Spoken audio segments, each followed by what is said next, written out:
Bom dia a todos, felicidades às mães, que neste domingo, dia 10 de maio, né, tem o seu dia aí estabelecido como sendo o Dia das Mães. Deus abençoe vocês. Vocês são fundamentais para a existência da vida humana, são fundamentais para a educação dos filhos, fundamentais como esposas, como companheiras.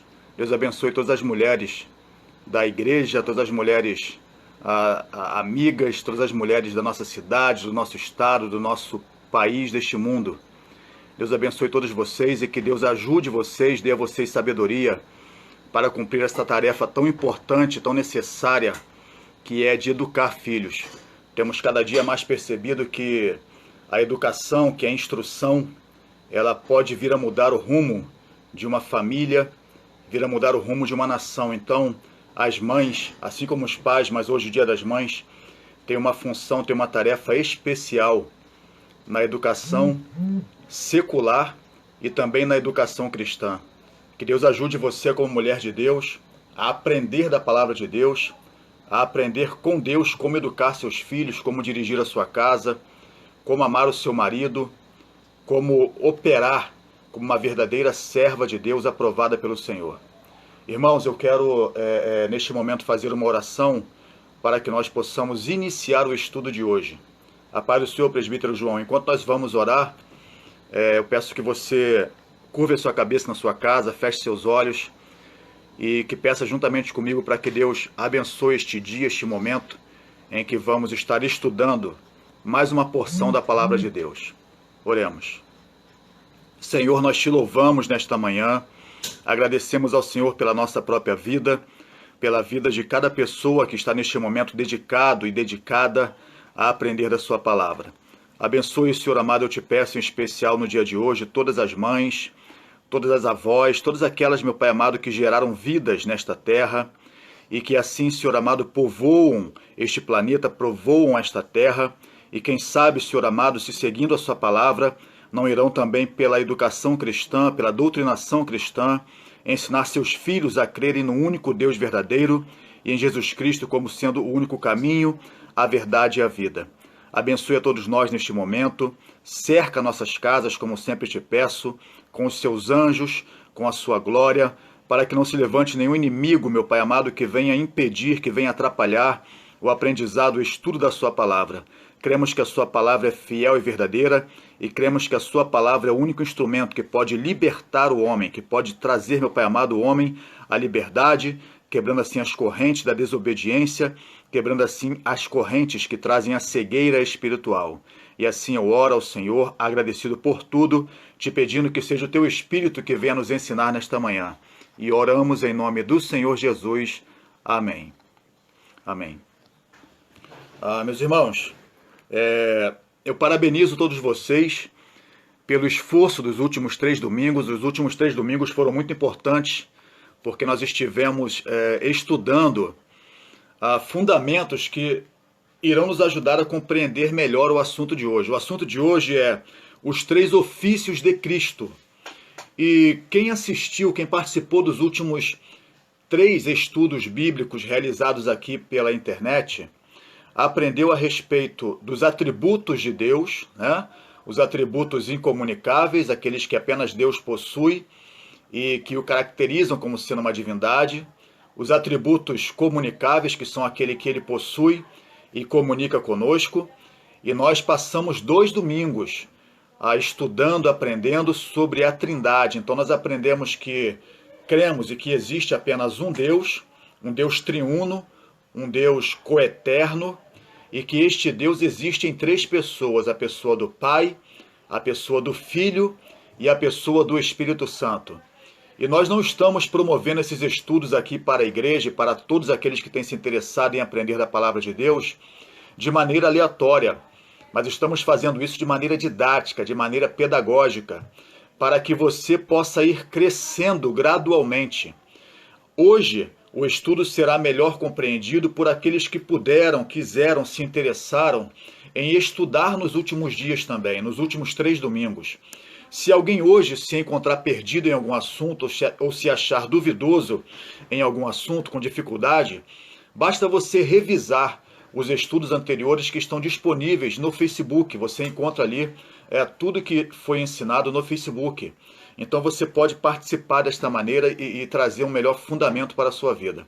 Então eu peço a você que a partir de agora, como sempre orientamos, apesar de estar em casa, que você tenha reverência, entender que você está na presença do Senhor, estudando a palavra do Senhor. Não é porque estamos em casa que podemos estar dispersos. Isso pode acontecer com maior facilidade em casa do que no templo.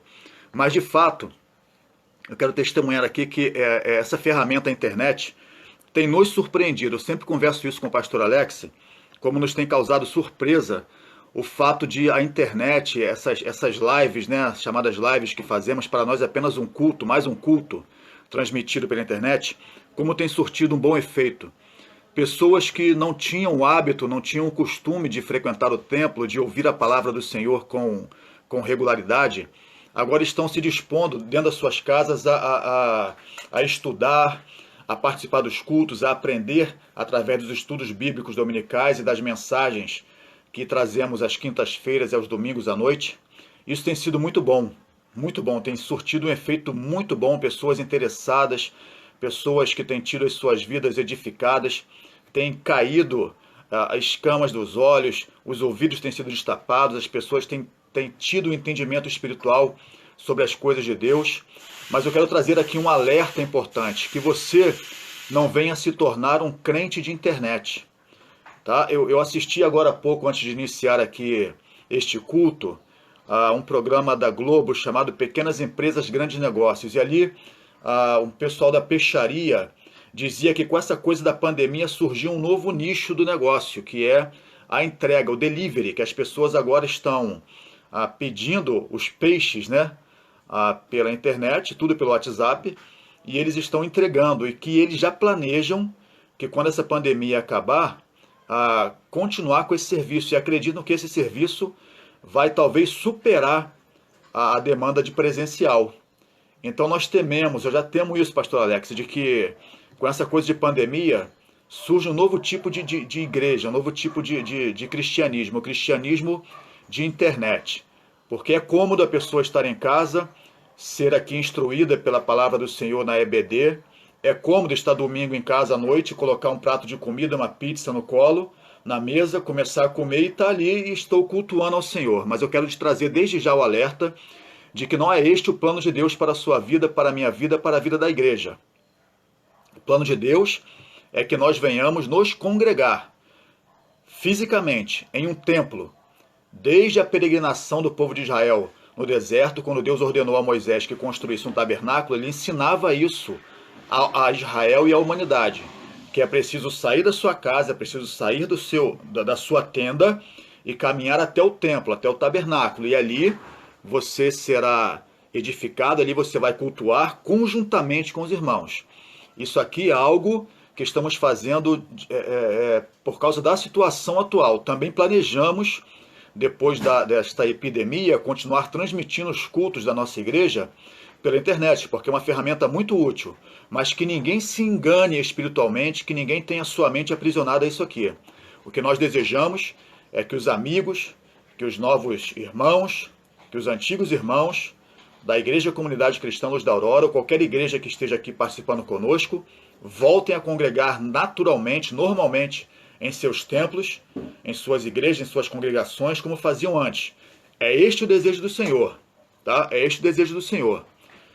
Não existe isso. Isso é algo aqui paliativo para resolver o problema deste momento. Meus irmãos, então, vamos lá. O estudo bíblico de hoje, o tema é os 3 ofícios de Cristo, ou os 3 ministérios de Cristo. Sempre digo isso. Escola Bíblica Dominical não é pregação, não é aquela mensagem apenas onde um fala e os outros ouvem.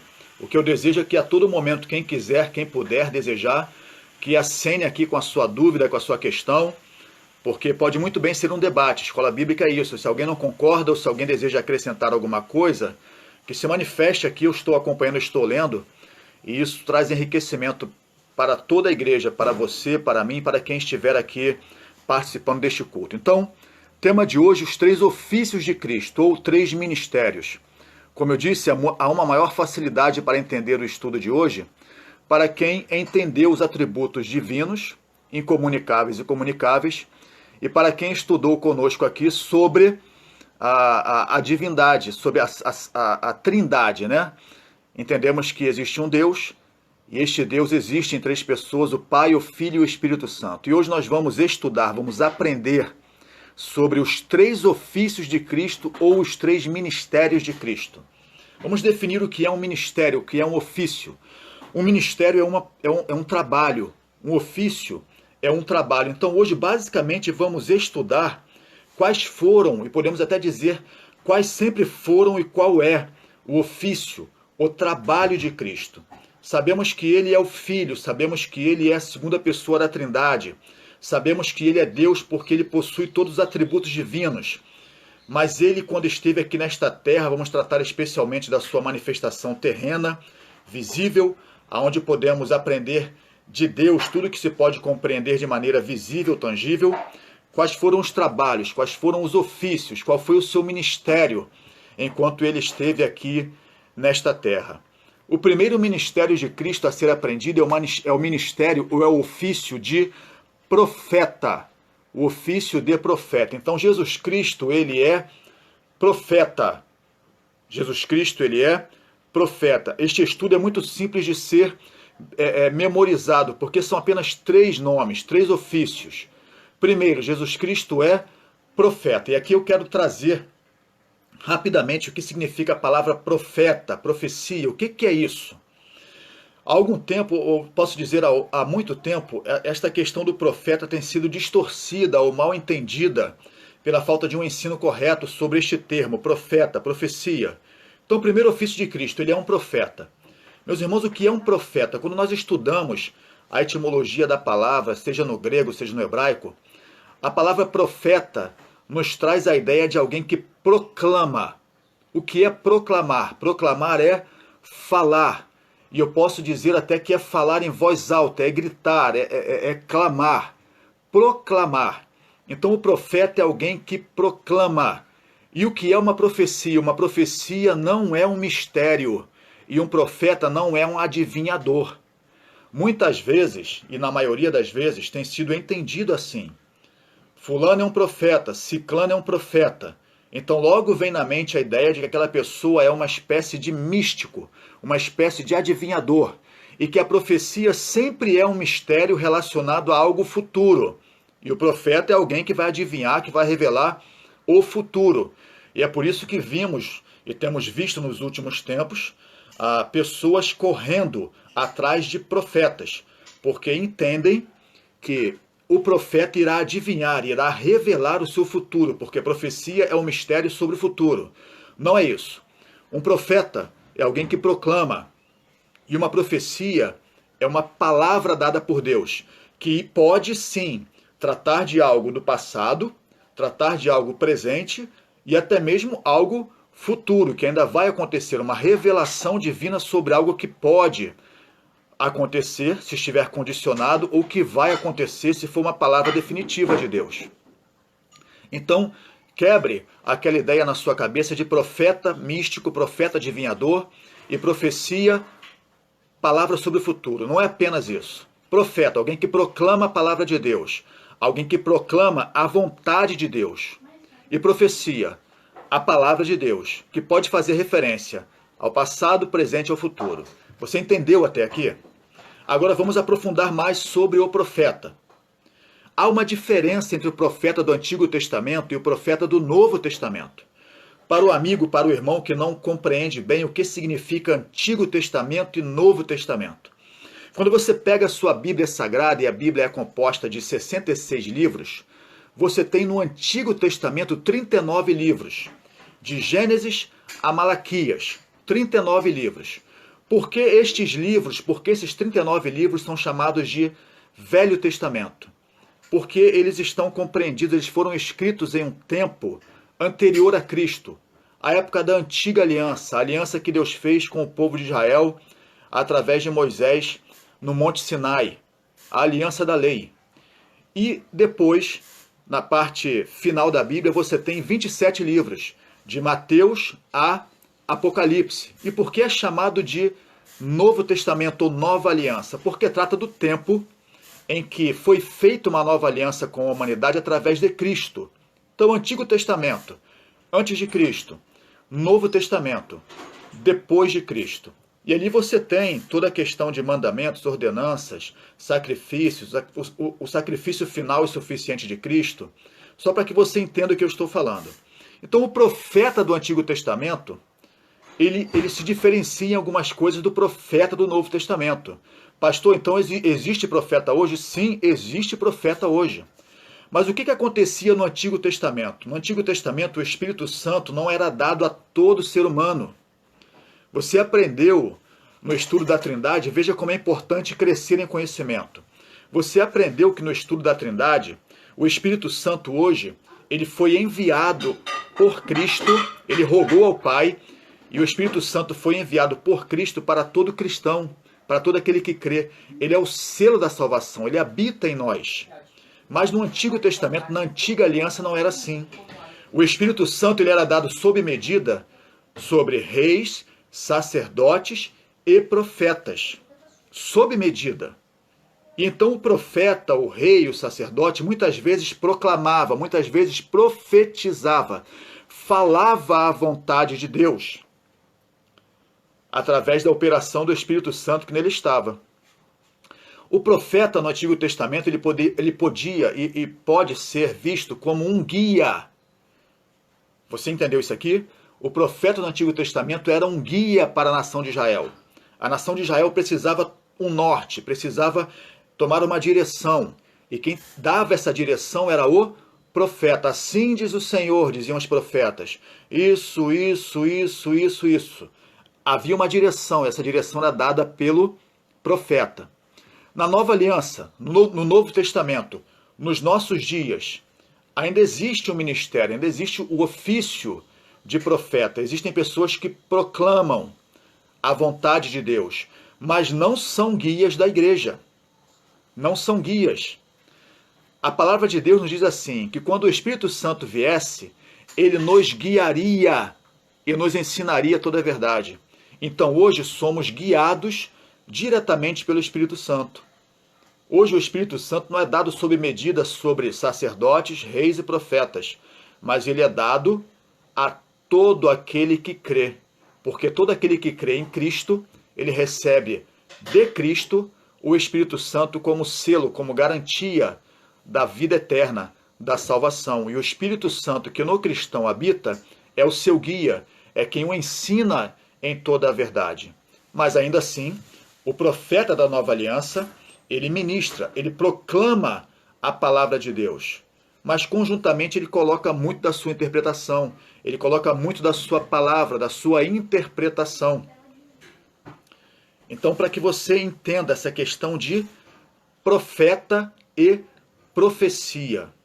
Profeta e profecia. Em nossos dias, os profetas têm se levantado, e às vezes a pessoa nem faz isso por má intenção, até entendo isso, mas quando alguém manifesta o dom de profecia, as pessoas logo correm para essa pessoa porque desejam saber sobre o futuro de suas vidas.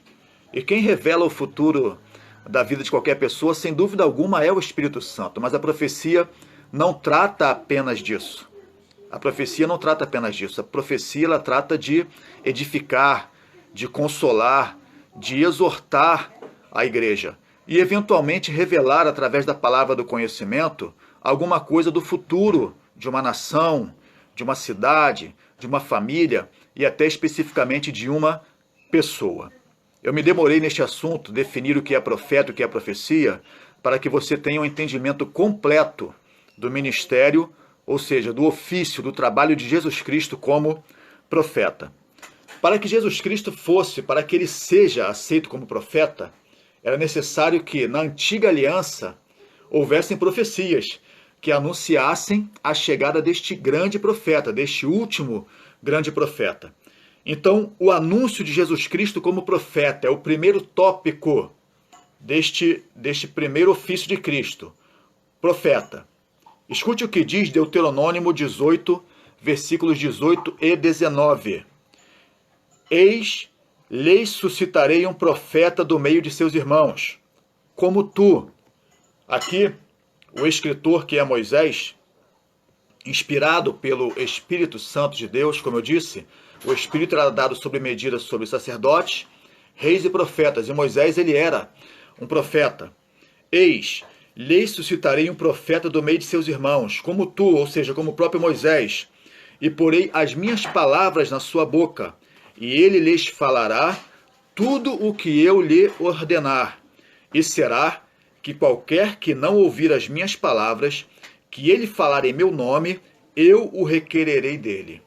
Então aqui um anúncio da parte do próprio Deus, de que haveria um dia que ele levantaria, que ele suscitaria, ele traria à tona um profeta do meio do povo de Israel, do meio do povo hebreu.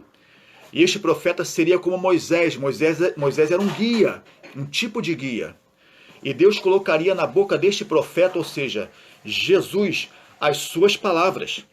E ele falaria tudo o que Deus ordenasse. Lembra que você aprendeu semana passada sobre essa segunda pessoa da Trindade, Jesus Cristo? Que tudo que ele falou, tudo que ele operou pelo Espírito de Deus e obedecendo à vontade de Deus? Nós temos em Moisés, o grande profeta Moisés, o grande líder Moisés, um homem que foi proibido de entrar na Terra Santa depois de tanto se esforçar, depois de tanto peregrinar, porque em determinado momento ele desobedeceu a palavra de Deus. Um profeta que falhou. Porque profetizar é operar o dom da profecia. Mas o que é que se espera de um profeta? Que ele viva aquilo que ele profetiza, que ele viva aquilo que ele proclama. E nós tivemos na história bíblica, em todos os profetas, a falha humana, a falibilidade humana. Todo profeta humano falhou em algum momento, errou em alguma coisa, porque era homem. Mas este profeta não, este profeta seria perfeito. Porque o próprio Deus anuncia em Deuteronômio 18, 18 e 19, que ele falaria tudo o que lhe ordenasse. E que ele seria tão perfeito em sua profecia, tão perfeito em sua proclamação, que no final do versículo 19, o próprio Deus diz que quem não viesse a ouvir, e o ouvir aqui não apenas ouvir com os ouvidos, ouvir e obedecer as palavras deste profeta específico, que é Jesus, Deus iria requerer isso dessa pessoa que desobedecesse. De que forma Deus requer? De que forma Deus cobra da pessoa que não ouve a palavra deste profeta Jesus? Com a própria vida. Porque a Bíblia diz que aquele que ouve as palavras do Senhor e as guarda, aquele que crê em Cristo porque ouve as suas palavras e as guarda, este é filho de Deus, este tem a vida eterna. E aquele que não ouve, e aquele que não crê, e aquele que não recebe todas as palavras do Filho de Deus, este grande profeta, Deus cobra dele, no sentido de que ele não pode receber a salvação eterna, não pode ser feito filho de Deus, porque não creu no profeta de Deus, não creu no Filho de Deus. Então, o ofício de profeta de Cristo, ele foi anunciado desde o Antigo Testamento. Meus irmãos, não tenham dúvidas, existem inúmeras profecias, inúmeras referências bíblicas que apontavam no Antigo Testamento, na Antiga Aliança, de que Jesus Cristo viria e que ele seria um profeta. Eu estou usando aqui um exemplo, uma referência para que você aprenda. Então Jesus Cristo é profeta, ele foi anunciado como profeta no Antigo Testamento. O seu reconhecimento no Novo Testamento. Então, se localize agora na história. Este Jesus Cristo foi anunciado, ele foi proclamado como profeta de Deus que haveria de vir na Antiga Aliança. Agora ele nasce lá na cidade de Belém, em Israel. O Salvador nasce, o profeta nasce. Ele deveria ser confirmado. Os judeus, os hebreus, aguardavam este grande profeta. E as profecias deveriam confirmar que ele era este profeta, o Filho de Deus. E nós temos uma referência entre muitas separadas aqui para que você entenda. Então o anúncio de Jesus como profeta foi feito no Antigo Testamento. E agora na Nova Aliança, no Novo Testamento, ele é confirmado.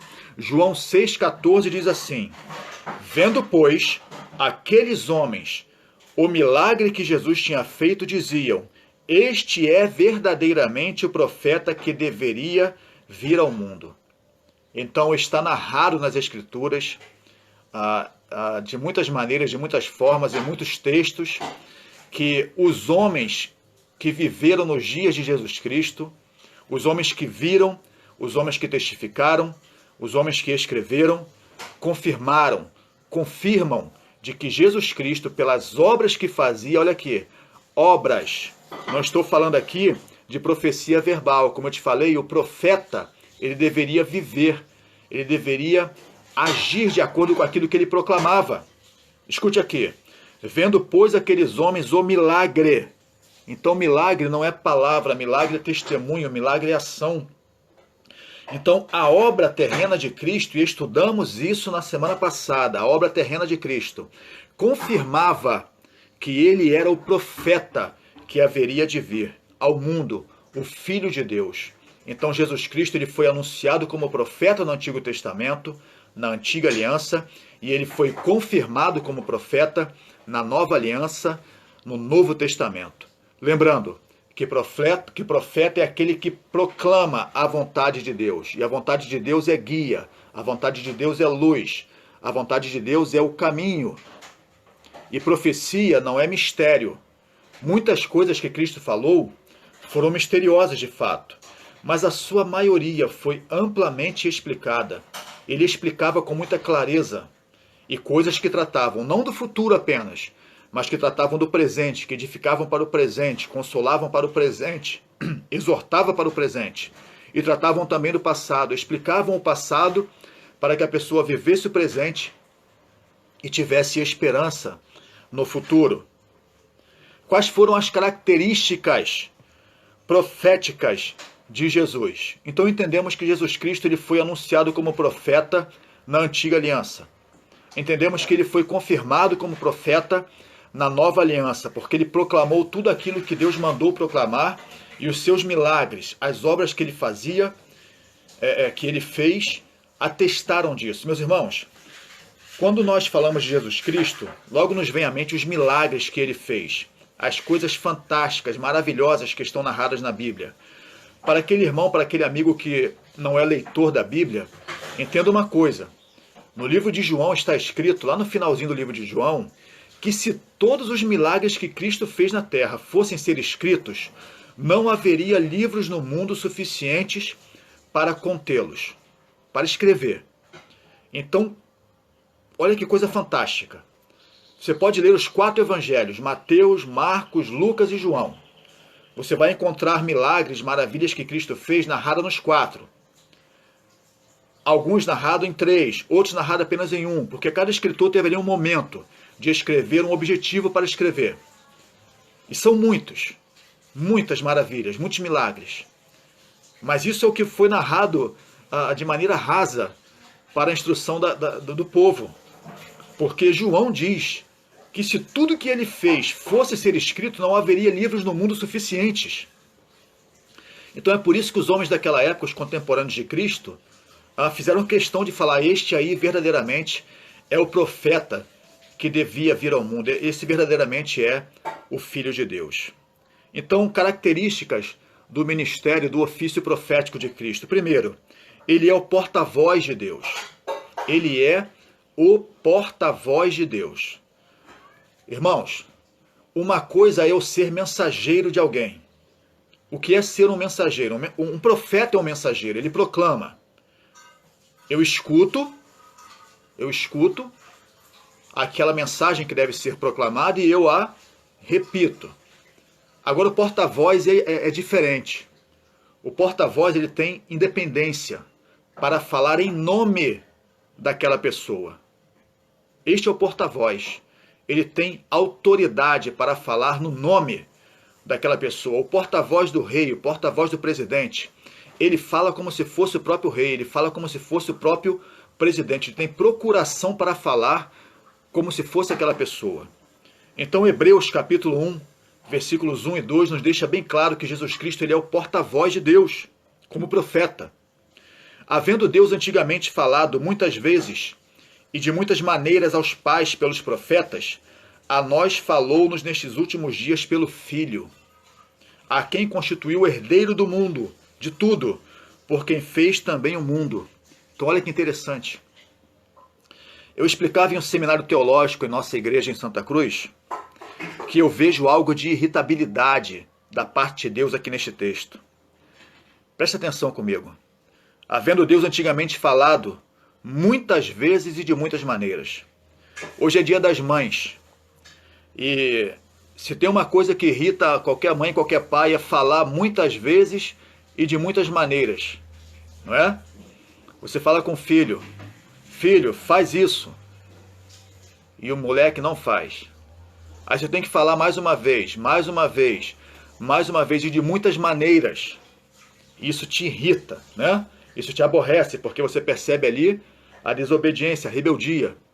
Então é isso que esse texto tenta passar. A irritabilidade, a irritação de Deus por ter que falar muitas vezes de muitas maneiras aos pais, ou seja, aos antigos, pelos profetas. Deus enviou profetas, centenas de profetas para falar muitas vezes de muitas maneiras, até que chegou o ultimato. Ele falou através do Filho, a quem constituiu o herdeiro do mundo, ou seja, tem a procuração, tem o testamento de herdeiro, por quem fez também o mundo. Então, Jesus Cristo, ele é o porta-voz de Deus. A palavra que ele trouxe, a profecia que ele trouxe, a proclamação que ele trouxe é a última. É a última. No sentido de que depois de que ele falou, não há nada mais que ser acrescentado. Aquele que crer neste profeta será salvo. Aquele que não crer já está, não é que será não, já está condenado, porque ele é o porta-voz de Deus. Então essa é uma característica do ministério, do ofício profético de Cristo. Ele não é um profeta qualquer. Ele é o porta-voz de Deus. E você pode voltar ao estudo anterior e concluir o porquê. Porque ele é o próprio Deus. Ele é a segunda pessoa da Trindade. Segunda característica do ministério profético de Cristo. Ele faz as grandes obras de profeta. Foi a respeito disso que os homens testemunharam no Novo Testamento. Verdadeiramente, esse é o profeta que haveria de vir, por causa dos milagres que ele faz. Escute o que diz João 5,36. Mas eu tenho maior testemunho do que o de João, porque as obras que o Pai me deu para realizar, as mesmas obras que eu faço, testificam de mim, que o Pai me enviou. Esta é uma segunda grande e maravilhosa marca do ministério do ofício profético de Cristo. As obras. Jesus Cristo falou isso. Se vocês não creem nas minhas palavras, creiam pelo menos nas obras, nos milagres que eu faço. Ele falou assim, rogando aos homens que crescem. Se vocês não creem nas minhas palavras, creiam pelo menos nas obras que eu faço, porque elas mostram que foi o Pai que me enviou. Porque ninguém poderia fazer as coisas que eu faço se não tivesse sido enviado pelo Pai. Nós temos na história bíblica a operação de milagres, grandes milagres por parte de homens de Deus, profetas de Deus. Mas se juntarmos todas as obras, todos os milagres que esses homens operaram pelo poder de Deus, não se comparam, nem por baixo, nem aos pés das obras que Cristo operou. Apenas o verdadeiro Filho de Deus, apenas o verdadeiro profeta, porta-voz, último de Deus, poderia fazer as obras que Cristo fez. Então, o ministério de Cristo, uma das marcas do ministério de Cristo, a segunda marca do ministério de Cristo apresentada aqui, são as obras dele. Ele falava e as suas obras testemunhavam que aquilo que ele proclamava, que aquilo que ele falava era verdadeiro. Ele falava sobre vida eterna, ele falava sobre ressurreição de mortos, e ele ressuscitou mortos. Ele falava sobre coisas que haveriam de acontecer, e ele as operou. Terceiro, ele profetiza com total exatidão. As profecias de Cristo se concretizaram com precisão. Escute o que ele diz no livro de Mateus 12:40. Mateus 12:40. Pois, como Jonas esteve 3 dias e 3 noites no ventre da baleia, assim estará o Filho do Homem 3 dias e 3 noites no seio da terra. Meu irmão, quem é que pode profetizar sobre a própria morte e dizer que durante 3 dias estaria na sepultura e depois de 3 dias ressuscitaria?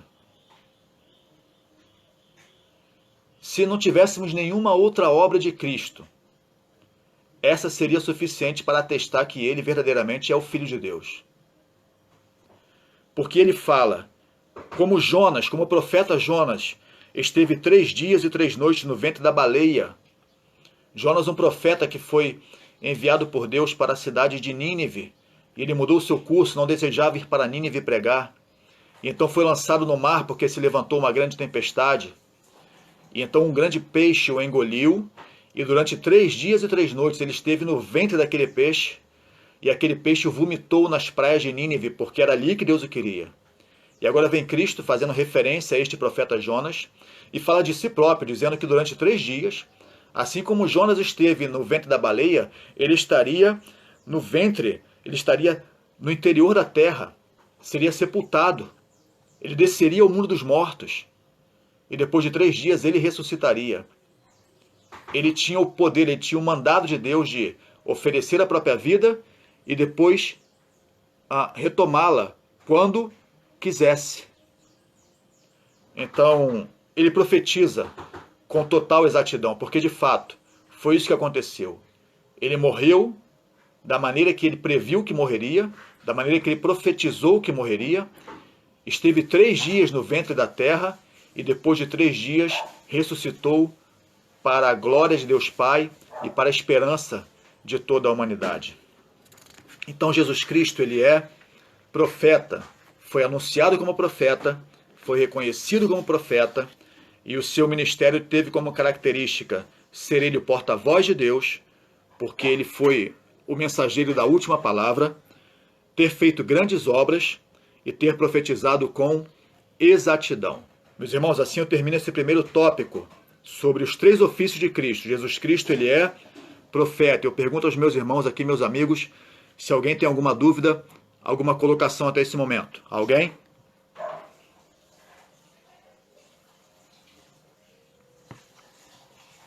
Bom, não havendo, eu vou continuar. Meus irmãos, eu sei que eu falo rápido e que são muitas informações. Algumas pessoas processam isso com facilidade porque já possuem alguma maturidade cristã, já possuem algum conhecimento, mas temos procurado sempre falar com palavras de fácil entendimento, simplificar o máximo possível essa doutrina, ou qualquer doutrina, para que todos possam crescer. Se alguém tiver dificuldade, por favor, fale agora ou fale depois. E eu vou postar, a Kate está aqui, Kate é a nossa secretária da igreja, eu vou enviar para a Kate hoje, tá? Eu não fiz isso nos últimos dias, vou enviar para a Kate hoje o meu resumo, o meu rascunho sobre os atributos de Deus, sobre a Trindade e esse de hoje, os 3 ofícios de Cristo, para que você tenha na sua posse em PDF e você possa rever, estudar com mais calma sobre este assunto. Então, segundo ofício de Cristo, o primeiro foi profeta, segundo ofício de Cristo, ele é sacerdote. Segundo ofício de Cristo, ele é sacerdote. O que é um sacerdote? Assim como definimos profeta, quero definir agora sacerdote. Um sacerdote é alguém que intercede. Também devemos aqui trazer a lembrança da antiga aliança, do Antigo Testamento. O sacerdote no Antigo Testamento era alguém que mediava, era alguém que levava o sacrifício da pessoa, do hebreu, do israelita, a Deus. Naquela época não havia sido feito o sacrifício de Cristo que tirava o pecado do mundo. Então todo homem que desejava cultuar a Deus, todo homem que desejava pedir perdão a Deus por um pecado, todo homem que desejava pagar tributo, honra a Deus, ele deveria se apresentar ao sacerdote com um sacrifício. E aquele sacrifício era imolado, e o sangue ali remia ou cobria o pecado daquela pessoa. Então o sacerdote era alguém que se apresentava diante de Deus em nome daquela pessoa. Jesus Cristo, ele é o sumo sacerdote. Jesus Cristo... Letícia? Letícia? Oi. Só um instante, meus irmãos.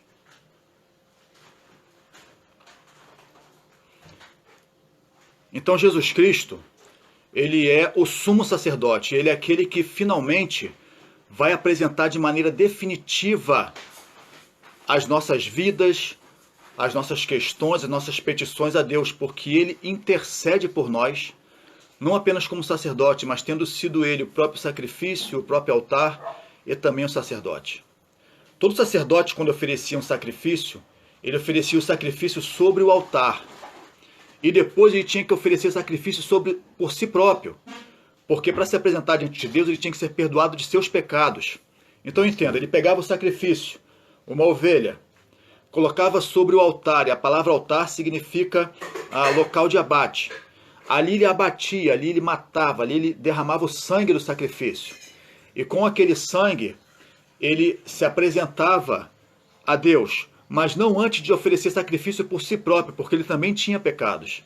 Isso foi feito por milênios, em todas as famílias de sacerdote. Mas Jesus Cristo não. Ele é o próprio sacrifício. Ele é o próprio inocente que se ofereceu e que foi morto para a remissão dos pecados da humanidade. Ele era o próprio altar. Por ser Deus, ele era o próprio altar onde o sacrifício deveria ser abatido. E finalmente ele é o próprio sacerdote, o sumo sacerdote, o perfeito sacerdote, que poderia se apresentar diante de Deus em sacrifício e não oferecer sacrifício por si próprio, porque ele não possuía pecado algum. E por isso a morte não pôde retê-lo na terra por mais de 3 dias, porque ele não tinha pecado, então a morte não conseguiu retê-lo. Então Jesus ele é sacerdote. O anúncio de Cristo como sendo sacerdote. Salmos 110, versículo 4. Salmos 110, 4. Jurou o Senhor e não se arrependerá. Tu és um sacerdote eterno, segundo a ordem de Melquisedeque. Escute as palavras do próprio Deus a respeito do seu Filho Jesus Cristo. Escute as palavras do Pai a respeito da segunda pessoa da Trindade, Cristo. Jurou o Senhor e não se arrependerá. Tu és um sacerdote eterno. E que bom que nas aulas anteriores estudamos que Deus é eterno. E entendemos que alguém que é eterno não foi criado. Alguém que foi criado e passa a viver eternamente é porque recebeu de Deus a vida eterna, mas não é eterno.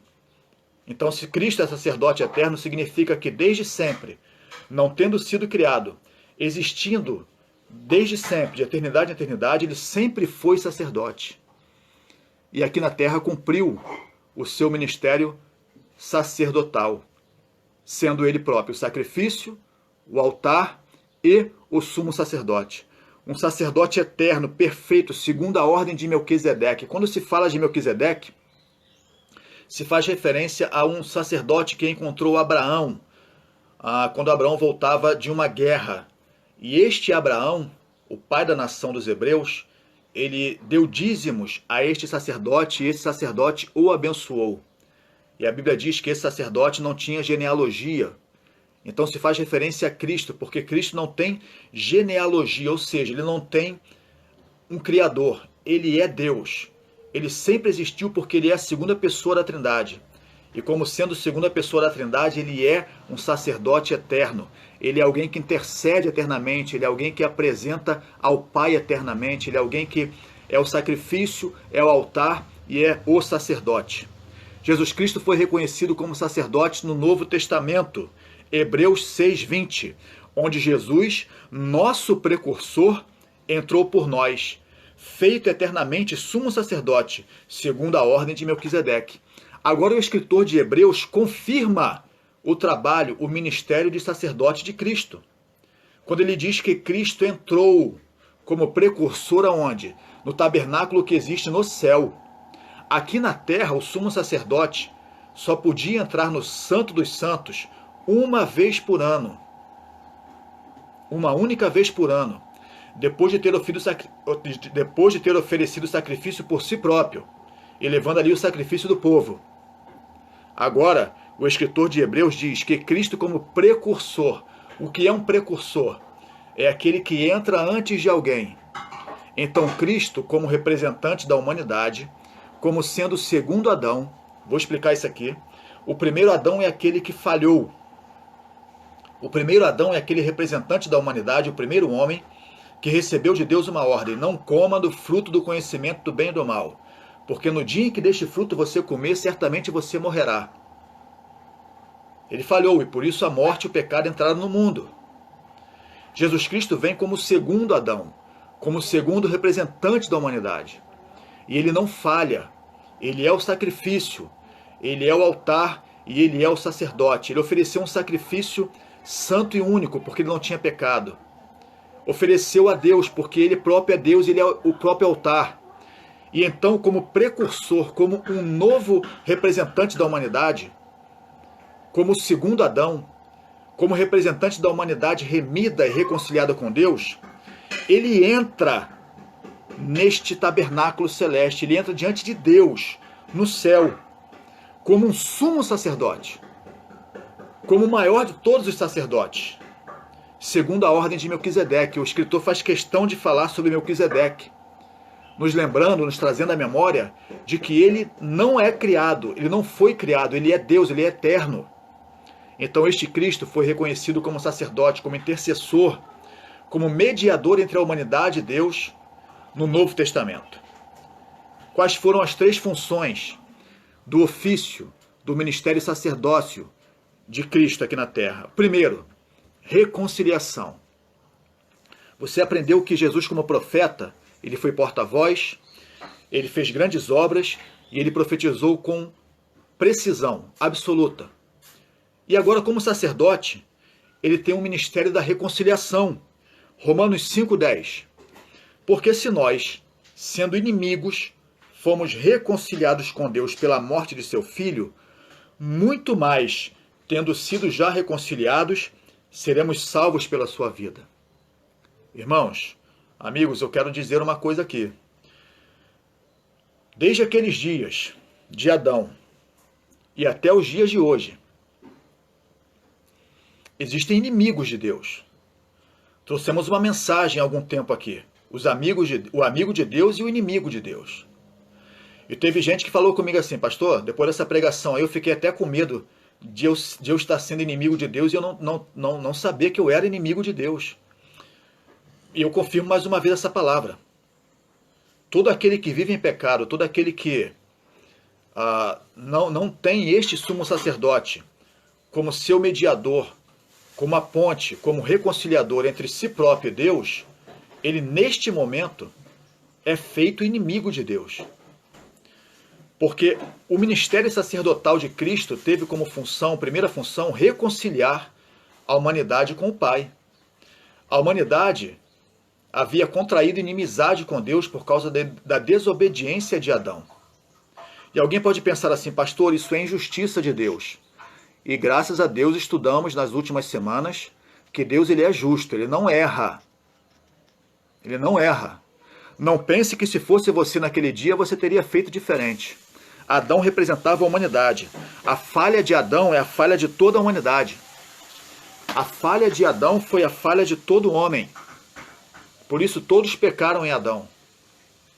Se Adão naquele dia comeu do fruto proibido, a humanidade hoje não come do pão da vida. Então a rebeldia, a desobediência sempre foi a mesma. Adão comeu do que Deus mandou que ele não comesse. E hoje Deus fala: coma do pão da vida que é Cristo, beba do sangue da vida que é o sangue de Cristo. E a humanidade não come. Lá não comeu. Lá comeu e aqui não quer comer. Na antiga aliança, comeu. E na nova, não querem comer. E aquele que não come do corpo, não bebe do sangue, ou seja, aquele que não tem parte com Cristo, que não tem Cristo como seu sumo sacerdote, que não tem Cristo como aquele que o representa como homem diante do Pai e o reconcilia com Deus, este homem é feito inimigo. Por quê? Se sendo feito inimigos fomos reconciliados com Deus, pela morte de seu Filho, muito mais tendo sido já reconciliados, seremos salvos pela sua vida. Olha, eu acho que eu tenho já a oportunidade de falar a muitos amigos que não declararam a sua fé em Cristo, que não assumiram a sua identidade cristã, que você está em perigo iminente. Você pode crer em Deus como sendo o único Deus. Você pode crer em Deus como sendo um Deus triuno, Pai, Filho e Espírito Santo. Você pode crer e pode ter aprendido sobre os atributos irreconciliáveis de Deus e os reconciliáveis. Você pode conhecer todos os mistérios da Bíblia, Você pode trocar de lugar comigo aqui e dar aula. Você pode. Você pode profetizar, você pode expulsar demônios. Você pode operar grandes maravilhas. Mas se Jesus Cristo não for o Senhor da sua vida, no sentido de que, se você não crê que Ele é o reconciliador da humanidade com o Pai, e se você não o tem como Senhor da sua vida, ou seja, se você não guarda suas palavras, e se essas palavras não operam em você uma transformação, te fazem nascer de novo, de homem natural para homem espiritual, você não será salvo. Porque Ele é o caminho, a verdade e a vida. Ele é o sumo sacerdote que faz a reconciliação do homem com o Pai. Esta é a primeira marca do seu ofício sacerdotal. Reconciliar. Segundo, ele intercede, ele é intercessor. Romanos 8,34. Quem é que condena? Pois é Cristo quem morreu, ou antes quem ressuscitou dentre os mortos, o qual está à direita de Deus e também intercede por nós. É Cristo que no seu ministério sacerdotal intercede, pede por nós. Por que ele pode fazer isso? Porque ele representou a humanidade nesta terra. Como homem sem pecado, como Deus eterno, ele foi o sacrifício, ele foi o altar e ele é o sumo sacerdote. Então ele tem autoridade para entrar como sacerdote da linhagem de Melquisedeque no tabernáculo que existe no céu, reconciliar o homem e interceder por homem. Agora veja que além de interceder para a reconciliação, a sua presença naquele tabernáculo também traz condenação. Para quem? Para aquele que nele não crê. Para aquele que nele não crê. Meus irmãos, o Instagram parou, vou reconectar aqui um instante, tá? Sempre temos esse problema, né? Na verdade não é um problema, é uma política do Instagram. Eu aproveito aqui para beber um golinho d'água, né? E cumprimentar os irmãos do Facebook que não cumprimentei ainda hoje. Deus abençoe todos vocês.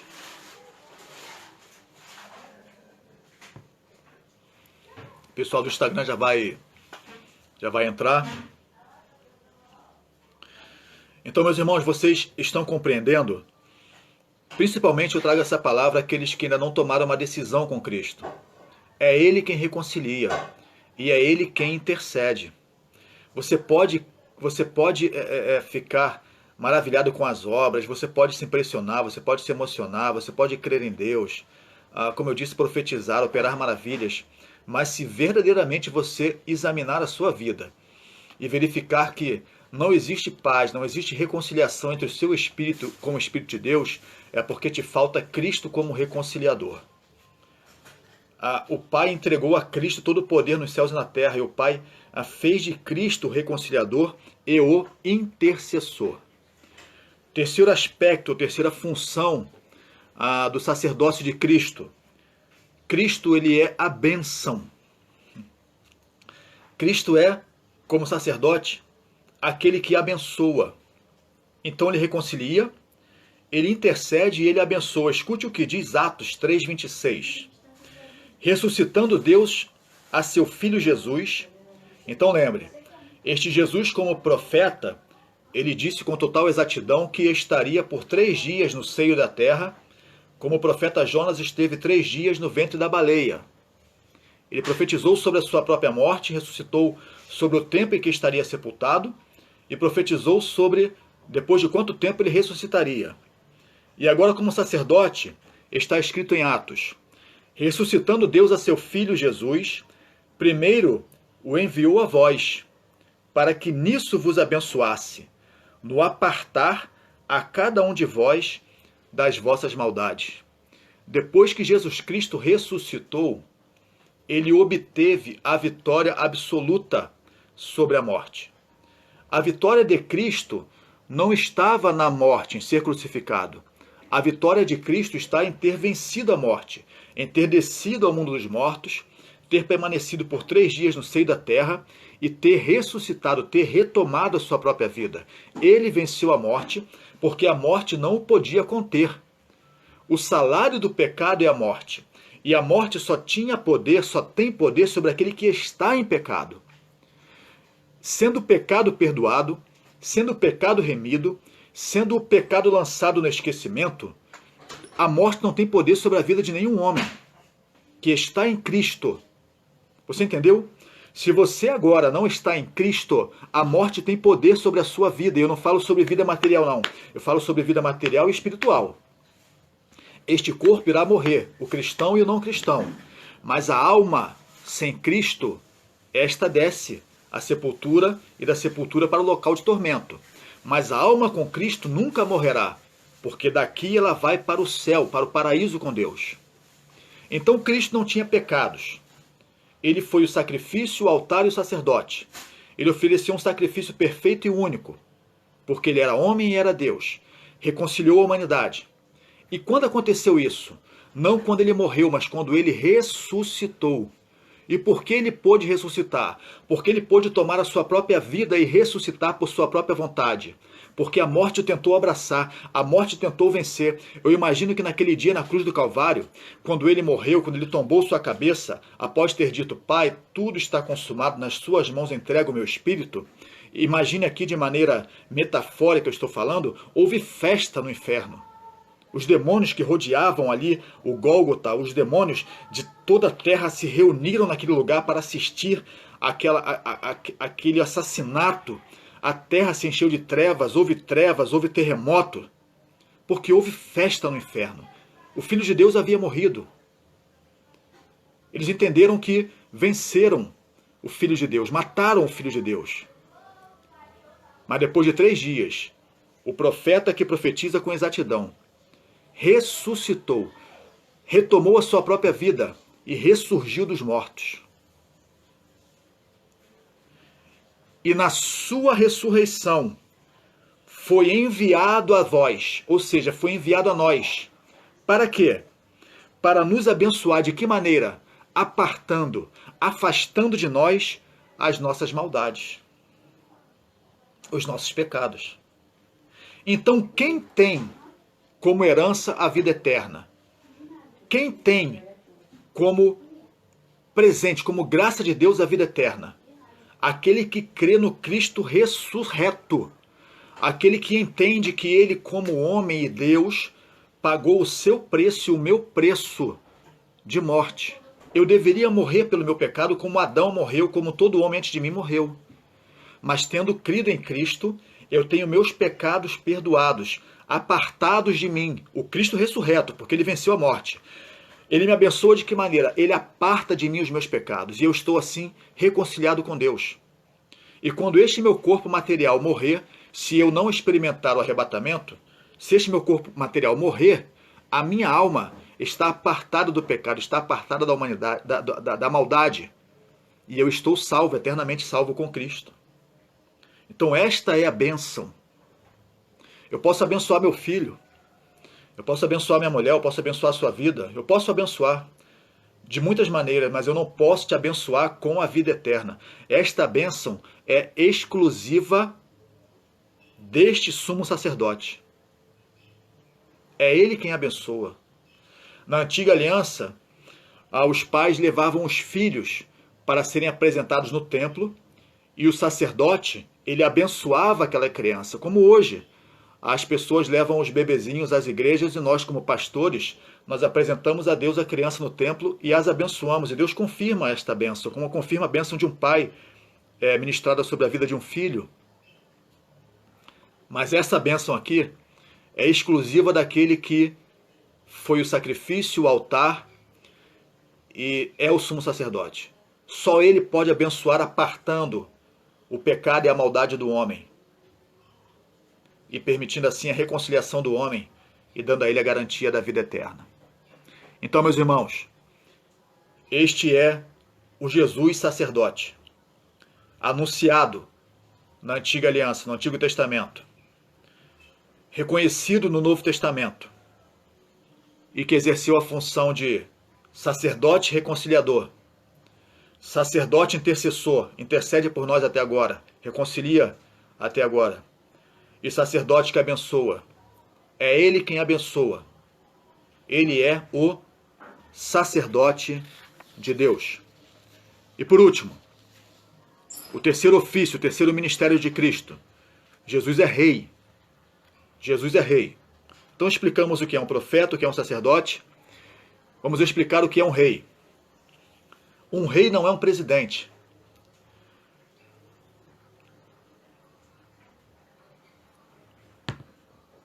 Um rei não é um democrata. Demo, povo. Crata, poder. O poder que vem do povo.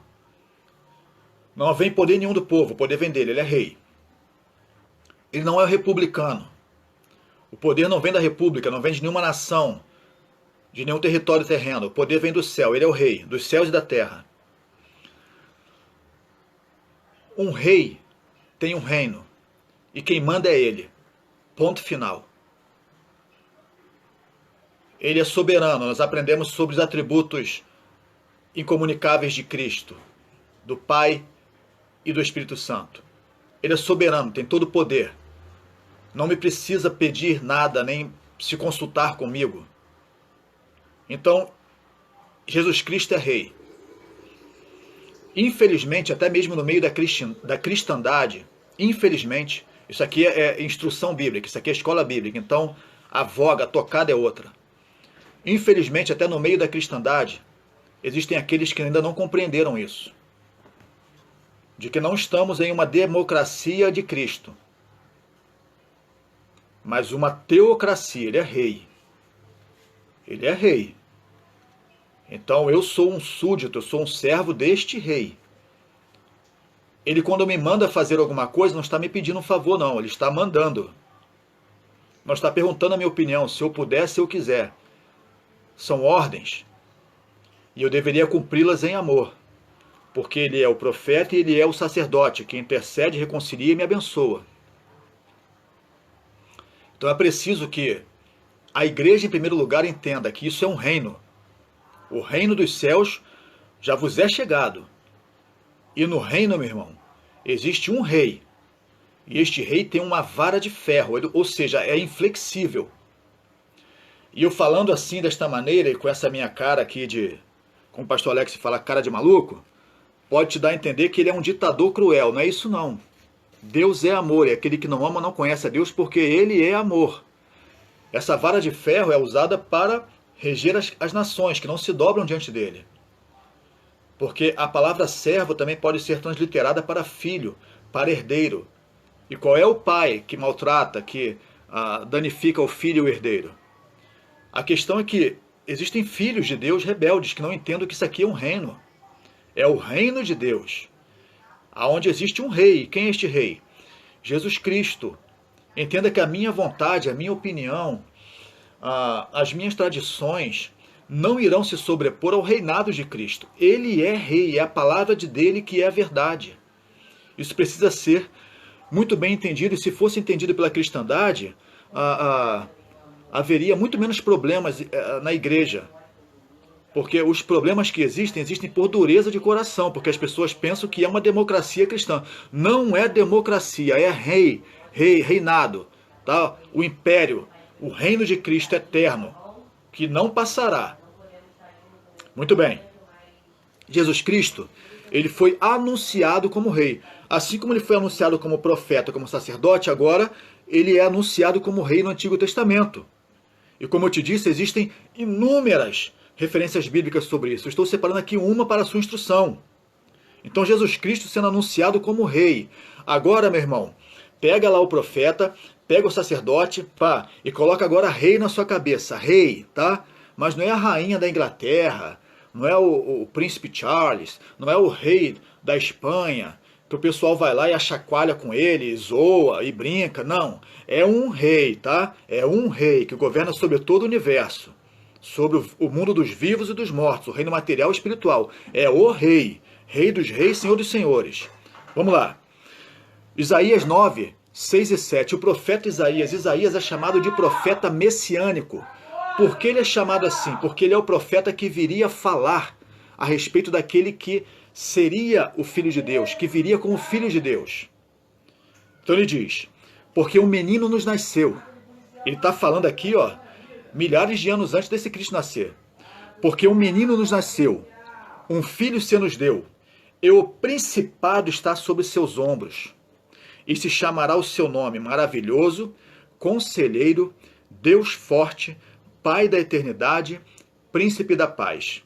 Do aumento deste principado e da paz não haverá fim, sobre o trono de Davi e no seu reino, para o firmar e o fortificar com juízo e com justiça, desde agora e para sempre. O zelo do Senhor dos Exércitos fará isso. Isaías profetizou sobre um príncipe, sobre um rei que haveria de vir. E do aumento deste principado, do aumento deste reinado, não haveria fim. Este reino aumentaria, cresceria exponencialmente para sempre, sempre crescendo, sempre aumentando. E este rei seria maravilhoso, este rei seria conselheiro, seria Deus forte, Pai da eternidade, príncipe da paz. Quem é esse rei que foi anunciado? Jesus Cristo, o Rei dos Reis, o Senhor dos Senhores. Então nós temos aqui na antiga aliança o anúncio de um rei, Sobre os seus ombros estaria o principado, o governo. E deste governo, o seu aumento não teria fim. E aqui nos dá algumas características desse rei e, claro, do seu reino, um reino maravilhoso, um reino onde há conselho, um reino cujo rei é Deus forte. Você aprendeu o Deus forte, Pai da eternidade, príncipe da paz. E o zelo, ou seja, o cuidado do Senhor dos Exércitos, faria com que isso acontecesse. Isso já aconteceu. O reino dos céus já vos é chegado. Este rei já reina. Na verdade, ele reina de eternidade em eternidade. Sempre reinou. Se você não tem a ele como rei e senhor da sua vida, isso é uma opinião sua, porque ele é. A diferença é que alguns dobram seus joelhos voluntariamente diante deste rei, em submissão, em respeito, em reverência. Outros terão seus joelhos quebrados. E então se ajoelharão, olharão e falarão: verdadeiramente este era o Filho de Deus. E dali serão lançados no fogo eterno. Porque ele governa. Ele governa. Eu nem queria tocar nesse assunto, mas é providencial. Estamos aí com os homens desesperados, temendo pelas suas próprias vidas, porque não tem nenhum domínio sobre um vírus. Um ser microscópio que está trazendo pânico à humanidade. Isso não é novidade na humanidade. Já aconteceram coisas semelhantes e piores na história humana. A nossa geração está experimentando isso agora. Uma geração, sinceramente, uma geração frouxa. Uma geração desacostumada às aflições. Uma geração acostumada ao conforto, ao consolo que a tecnologia traz em suas vidas. E agora nenhuma tecnologia está trazendo mais consolo. Nenhuma tecnologia está trazendo mais conforto. Nenhum entretenimento está tirando da mente das pessoas o grande mal que está se abatendo. E existe alguém que está no controle de tudo. O Rei dos Reis, o Senhor dos Senhores. Que nunca perdeu o controle de nada. Que tem o conhecimento de tudo e de todos. É este Rei que governa tudo. Sempre governou e sempre governará. Então, se a nossa vida estiver firmada nesta rocha que é o Cristo, o Senhor dos Senhores, o Rei dos Reis, a que temeremos? A que temeremos? Quer vivamos, quer morramos, somos do Senhor. Para nós o morrer é lucro, porque estaremos com Cristo. Não estou aqui profetizando morte na vida de ninguém, mas este é o entendimento cristão. Este tem que ser o entendimento cristão. O cristão tem a consciência destes assuntos. E é assim que eles são. O morrer é lucro, porque estaremos com Cristo para sempre. Tememos pelas nossas vidas, pelas nossas famílias, a nossa mente humana, pai, mãe, filhos. Queremos sempre postergar porque pensamos que poderemos abençoar nossos filhos com prosperidade nessa terra. Milhares de coisas passam em nossas mentes, como passam na minha também. Mas a que temerei? Eu não temerei mal algum, porque tu estás comigo. Quem é este que está comigo? O Rei. o Rei dos Reis, o Senhor dos Senhores. Ele foi reconhecido no Novo Testamento. Veja o que diz Mateus 2, versículo 2 e 6. Então, no Antigo Testamento foi profetizado por Isaías como o rei que haveria de vir. E muitos outros profetas assim o fizeram. No Novo Testamento, na Nova Aliança, ele é confirmado, ele precisava ser confirmado. As profecias precisavam testificar sobre isso. E testificam. Mateus 2, versículos 2 e 6. Dizendo: onde está aquele que é nascido rei dos judeus?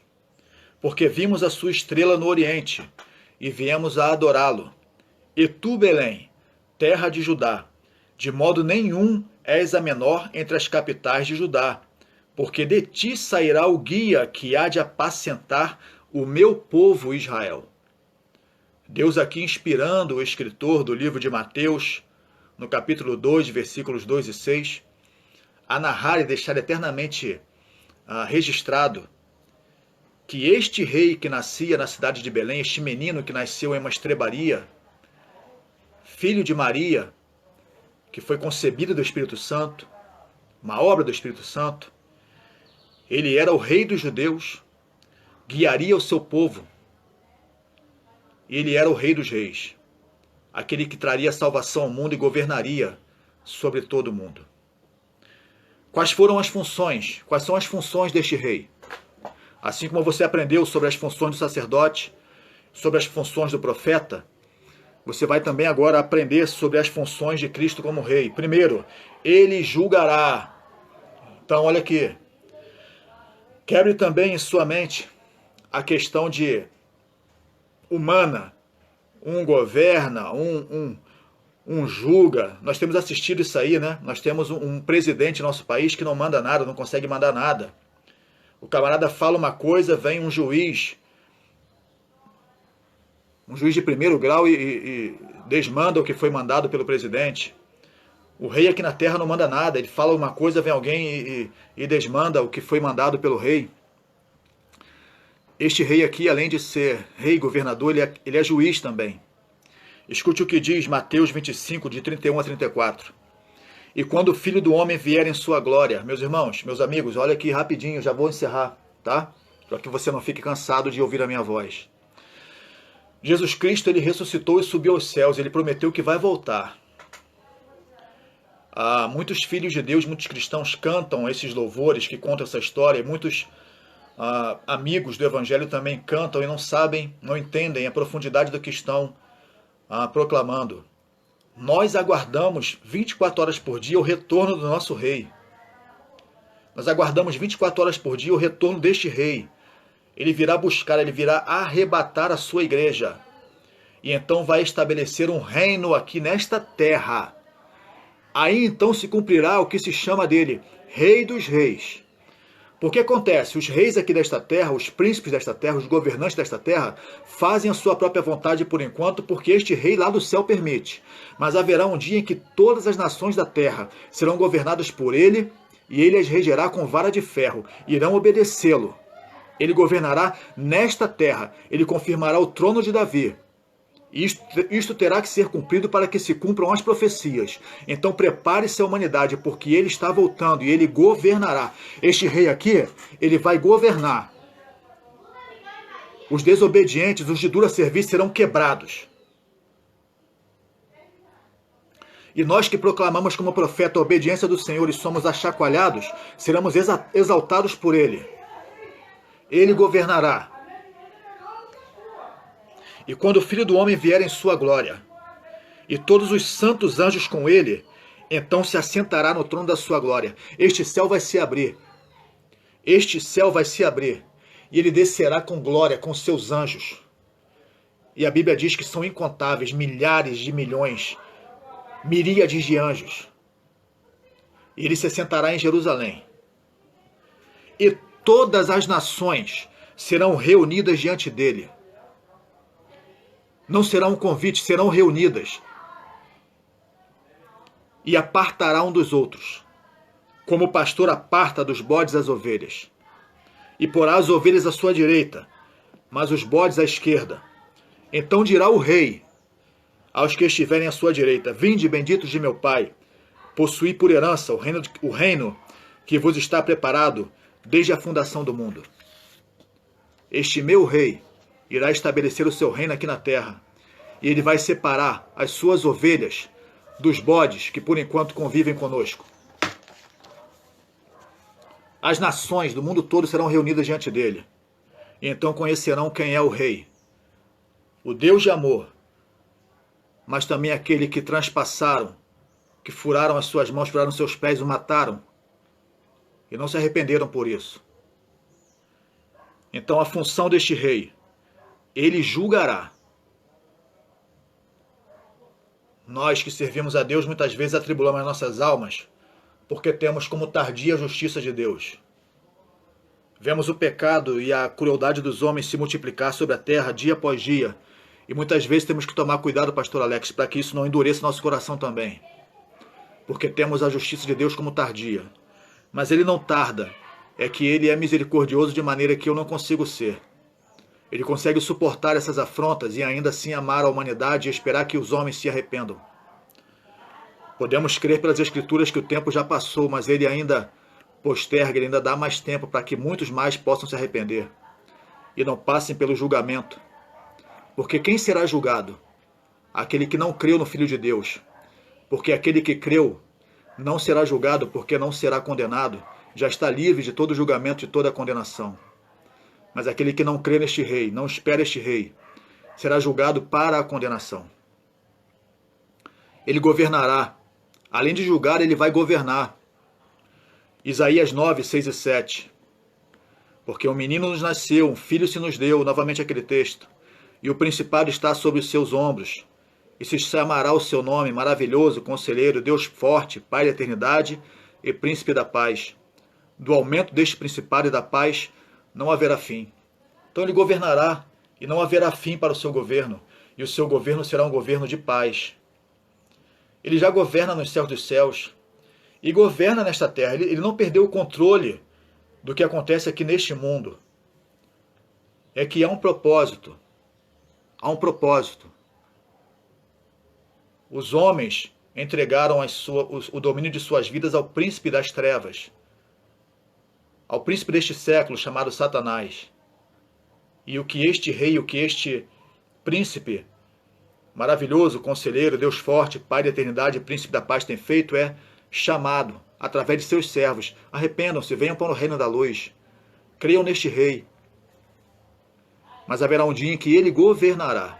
Ele quebrará todo o governo humano e todo o governo das trevas. Ele governará sozinho. E o seu reino será de paz. E não haverá fim para esta paz. E é interessante que a imagem que eu tenho, a interpretação que eu tenho desta palavra, é que não é uma paz qualquer, mas uma paz que sempre aumenta, um governo que sempre aumenta. Então imagine, paz. É legal ter paz, é bom ter paz. Mas imagine uma paz que cada dia ainda aumenta mais. E por último, além de julgar e governar, ele irá prover para os seus filhos, para os seus súditos. Então veja, como eu disse no começo, não é um reinado de tirania, não é uma imposição, mas é um reino que julga com justiça, é um governador, é um rei que governa com justiça e que provê. Nós não temos provimento aqui na terra. Nós estamos vendo aí na situação atual que a justiça humana, que o governo humano realmente é um trapo de imundície. Pessoas desabastecidas em suas necessidades básicas. Todo homem precisa comer, beber, ter um teto para se cobrir, ter educação. E com essa pandemia está bem claro que nenhum governo humano consegue trazer solução sequer às necessidades básicas das suas nações. Não conseguimos. Nós vemos aí pessoas se humilhando na fila de um banco para conseguir R$600, dia após dia, noite após noite. E veja o que diz aqui, Zacarias 14, de 9 a 11. E o Senhor será rei sobre toda a terra. Naquele dia, um será o Senhor, e um será o seu nome. Então veja, um rei que vai governar sobre toda a terra, e toda a terra terá apenas um Senhor, um rei, ele. Toda a terra em redor se tornará em planície, desde Gebá até Rimon, ao sul de Jerusalém, e ela será exaltada e habitada no seu lugar, desde a porta de Benjamim até o lugar da primeira porta, até a porta da esquina, e desde a torre de Ananel até os lagares do rei. E habitarão nela, e não haverá mais destruição, porque Jerusalém habitará segura. Durante o governo de Cristo nesta terra, haverá paz, haverá segurança em todo o planeta, em todo o mundo. E quando se diz que toda a terra será plana, quer se transmitir a ideia de que não haverá fronteiras que impeçam a paz mundial, que impeçam o governo de Cristo. Há ilhas de prosperidade, há ilhas de paz nesta terra. Você visita um país na Europa, você visita um país na América do Norte, para os países nórdicos, e ali você tem um índice de vida muito bom, a prosperidade, a emprego, a saúde. E em outros países, chamados países de terceiro mundo, países subdesenvolvidos, a população sequer tem os seus direitos básicos respeitados. Mas este governador, este rei, ele irá prover para os seus súditos. Eu estou aplicando aqui para um governo terreno, mas nós que cremos nesse Cristo como sendo o rei dos céus, já experimentamos isso de certa maneira em nossos corações. Mas de fato, o governo humano sobre esta terra nos traz efeitos colaterais, danos colaterais. Não experimentamos a paz na terra, mas haverá um dia em que experimentaremos e estaremos governando com ele. Então, meus irmãos, assim eu encerro o estudo de hoje. E como eu disse, eu vou disponibilizar para os irmãos os anteriores, tá? Hoje eu faço isso, prometo aos irmãos, sobre os atributos divinos, a Trindade e finalmente hoje sobre o ofício de Cristo. Então, que Deus abençoe a sua vida com o estudo de hoje. Os 3 ofícios de Cristo: Jesus é profeta, Jesus é sacerdote e Jesus é rei. Eu agradeço aos irmãos, são já 10h30, agradeço aos irmãos pela paciência, agradeço aos irmãos pela reverência e pelo compromisso de estudar a palavra de Deus juntamente comigo. Agradeço mais uma vez ao pastor Alex, que é o pastor presidente de nossa igreja, a Igreja Comunidade Cristã Luz da Aurora, que tem sua sede em Santa Cruz. Eu sempre faço referência à igreja, faço referência ao nosso pastor, porque encerrado isso, eu convido a que todos aqueles amigos que por enquanto nos assistem aqui pela internet, que imediatamente, encerrado isso aqui, não deixem esfriar sua fé, compareçam ao nosso templo, confessem a sua fé em Cristo diante da igreja e sejam recebidos no corpo de Cristo, como membros do corpo de Cristo. Recebam a oração, recebam a bênção a dos ministros da nossa igreja e venham aprender, venham comungar, venham congregar conosco e nos ajudar a propagar o reino de Deus na terra. Esse Deus que é, esse Cristo que é profeta, que é sacerdote, que é rei.